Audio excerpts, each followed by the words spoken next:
Pendant les vacances, le réveil est parfois difficile.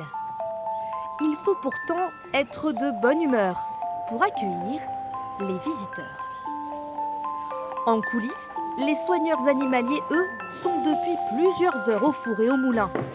Dans l'équipe cette année, Solène, 24 ans, originaire de Lyon, qui vit sa toute première saison au bioparc, a choyé les animaux qu'elle préfère, les oiseaux. J'ai une petite liste là quelque part de tout ce qu'il y a à faire tous les jours.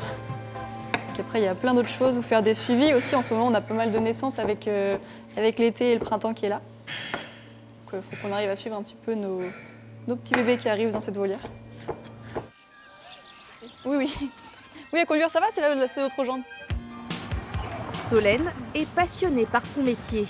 Alors même avec une cheville un peu fragilisée, elle est fidèle au poste. C'est compliqué de réussir à travailler dans ce métier, oui.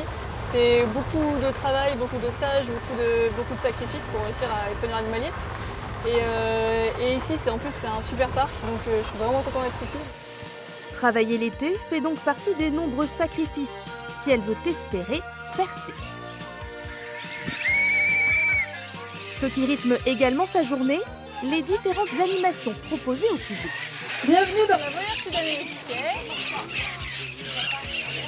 Je reviens dans une seconde. Une tâche plus compliquée, sans micro. Ok. Bienvenue dans la volière sud-américaine. Je m'appelle Solène. Je suis soigneur animalier ici. Et donc je vais présenter le nourrissage de nos oiseaux. Là, ce qu'on leur donne, nous, ça va être un mélange de fruits, légumes, noix, etc. Malgré les contraintes du jour, la mission est accomplie. J'arrive mieux à gérer qu'au début. Toujours un peu stressant. Mais comme je parle toujours d'un sujet que j'aime beaucoup et que je connais vraiment par cœur, c'est plus facile à gérer. Solène finira sa saison en novembre.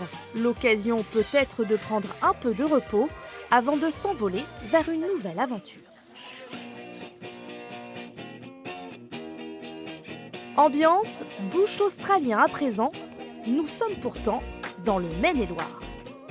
Déjà plus de 20 ans que le jardin des kangourous a ouvert ses portes. C'est un couple d'angevins amoureux de l'Australie qui en a eu l'idée. Alors l'été, tous les jours, dès l'ouverture à 14h, il y a foule pour aller à la rencontre des wallabies.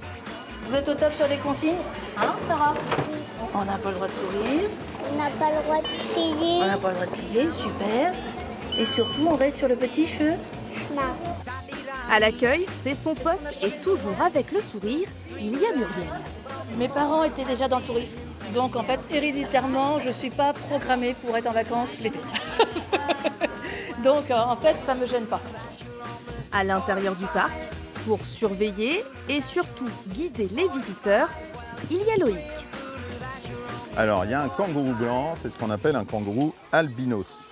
L'albinos, ça veut dire quoi? Ça veut dire qu'il a un petit défaut génétique et son corps, il ne fabrique pas de couleur. La gestion est donc familiale. Les matinées sont consacrées aux animaux, les après-midi aux visites. En renfort l'été, il y a leur fille et 2 saisonniers, car la période est capitale, le site n'étant ouvert que 6 mois dans l'année.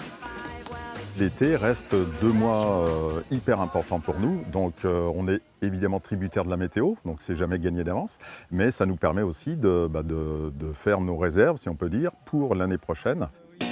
Pour se faire connaître, le bouche à oreille suffit. L'an dernier, le jardin des kangourous a accueilli 40 000 visiteurs.